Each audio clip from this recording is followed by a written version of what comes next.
श्री स्वामी समर्थ सगळ्यांना. तर आज मी तुम्हाला हिरव्या मिरचीचा भोपळा कसा करायचा ह्याची रेसिपी तुम्हाला शेअर करणार आहे. चला तर मग आपण रेसिपीला सुरुवात करू. माझा आवाज जरा थोडा येते कारण माझी तब्येत बरोबर नाही आहे. तर मी आधी एक भोपळा छान असा धुवून त्याच्यावरचे साल काढून बारीक पीसेसमध्ये काप करून घेतलेले आहेत. भोपळा छान असा धुवून घेतला आणि मी एका कढईमध्ये पाणी गरम करायला ठेवलं. याच्यामध्ये आता आपण धुतलेले भोपळ्याचे काप टाकायचे.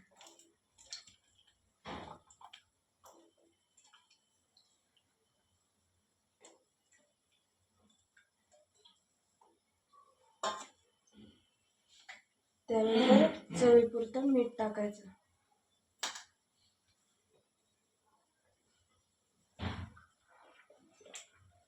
आणि एकदा छान असं हलवून घ्यायचं. कमी गॅस करून झाकण ठेवून वाफलू द्यायचं 10-15 मिनिटं.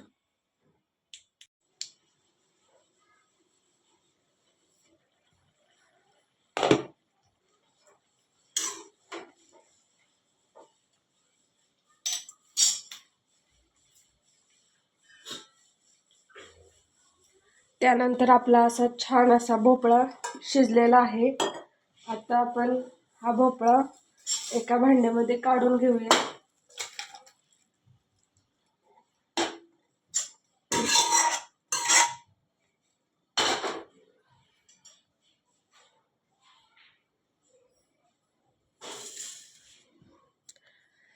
त्यानंतर एका कढईमध्ये आपण 1 ते 1.5 चमचे तेल टाकून घेऊ.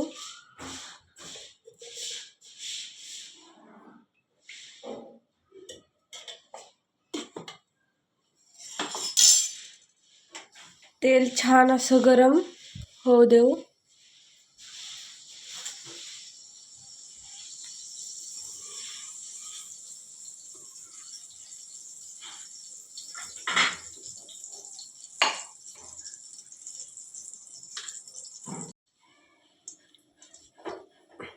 आता आपलं तेल गरम झाले का नाही असं बघण्यासाठी आपण 1-2 जिरे टाकूया.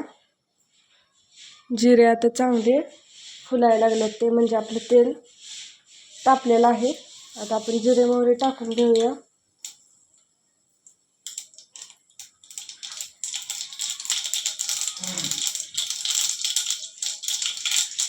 जिरे मोहरी टाकल्यानंतर कढीपत्ता टाकून घेऊया.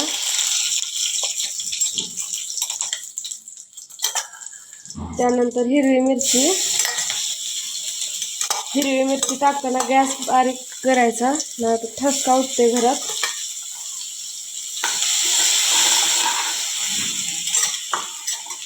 हिरवी मिरची टाकून घेतल्यानंतर लसूण टाकायचा.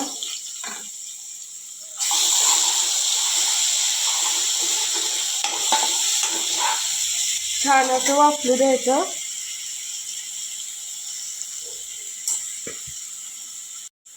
सगळं आपलं वाटण छान असं परतून झाल्यानंतर हळद टाकून घ्यायची.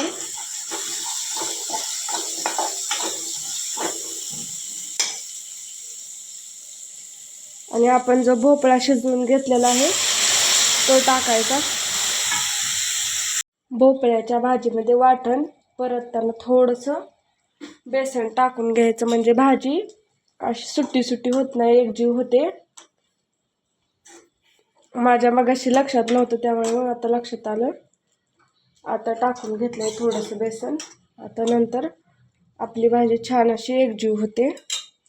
यामध्ये भाजी किती करायचं तेवढं गरम करून पाणी टाकून घ्यायचं.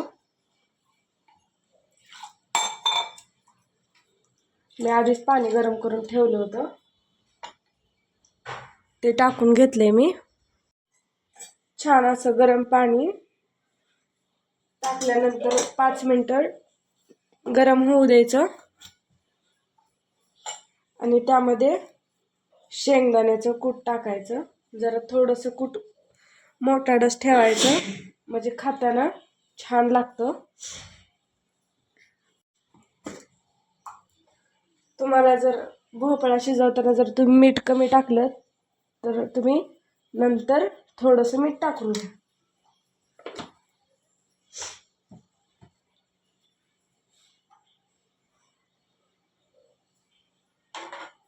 त्यानंतर छान असं हलवून घ्यायचं आणि 2 मिनटं जरा झाकून ठेवू द्यायचं.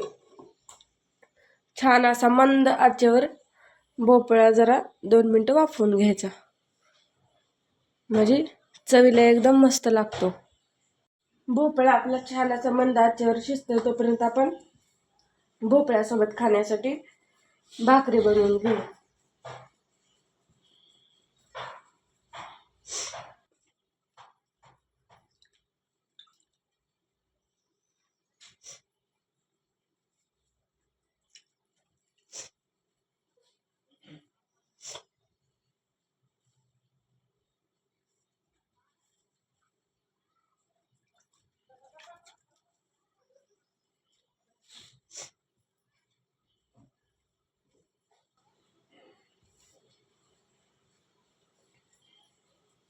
भाकरीला पीठ छान असं मळून घेतल्यानंतर भाकरी छान अशी फुगते.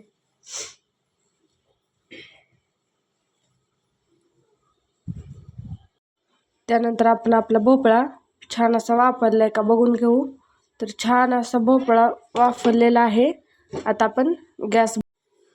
आपलं पीठ छान असं मळून घेतलेलं आहे. आता आपण भाकरी करूया.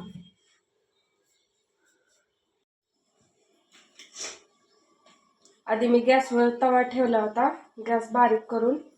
आता मी गॅस फुल केलेला आहे, म्हणजे आपली भाकरी थापेपर्यंत गॅस छान असं तवा चांगला गरम होतो.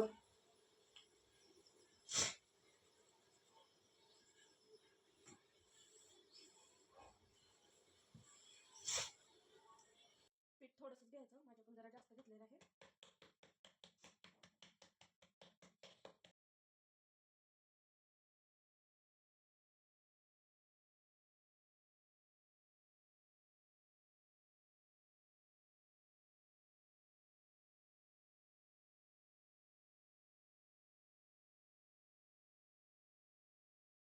आता आपला तवा कसं तापलेला आहे ते बघून घ्या.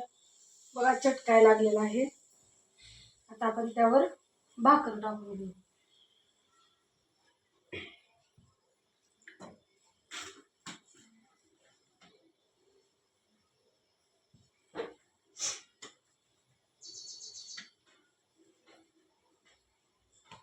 त्यानंतर 2 मिनिटांना भाकरीला छान असं पाणी लावून घ्यायचं, चौकून चारी बाजूला लावून घ्यायचं. उरलेलं पाणी असं काढून घ्यायचं, म्हणजे भाकर खालून चिटकत नाही नंतर पलटल्यावर. भाकर छान पचू द्यायची, तोपर्यंत मी दुसरी भाकर टाकते.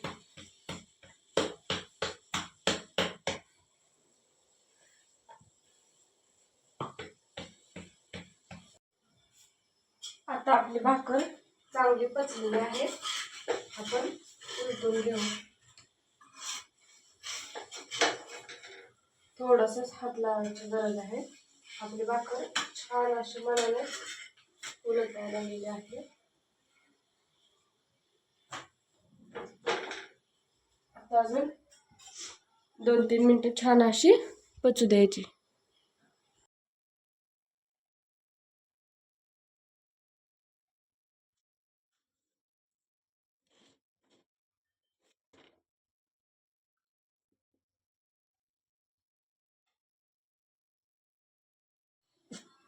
त्यानंतर माझी बघू शकता भाकर दोन्ही साईडनं छान अशी फुगलेली आहे. अशी मोडायची आणि ताटात ठेवल्यासारखी झालेली आहे, बघू शकता. बघा आता मी तुम्हाला ताट वाढून दाखवलेली आहे. बघू शकता माझी भोपळ्याची भाजी आणि भाकरी छान झालेली आहे. छान असं भाकरीचा घास मोडून छान असं खायचे, एकदम मस्त लागतंय. खूप छान. तर तुम्हाला माझा व्हिडिओ आवडला असेल तर लाईक करा, सबस्क्राईब करा आणि कमेंटमध्ये सांगा माझा व्हिडिओ कसा वाटतो तुम्हाला. तुम्ही पण एकदा ही भोपळ्याची भाजी ट्राय करून बघा. तर मी अजून असेच माझ्या नवनवीन रेसिपीजचे व्हिडिओ शेअर करत राहील. तर भेटूया आपण उद्याच्या छान अशा रेसिपीमध्ये. बाय.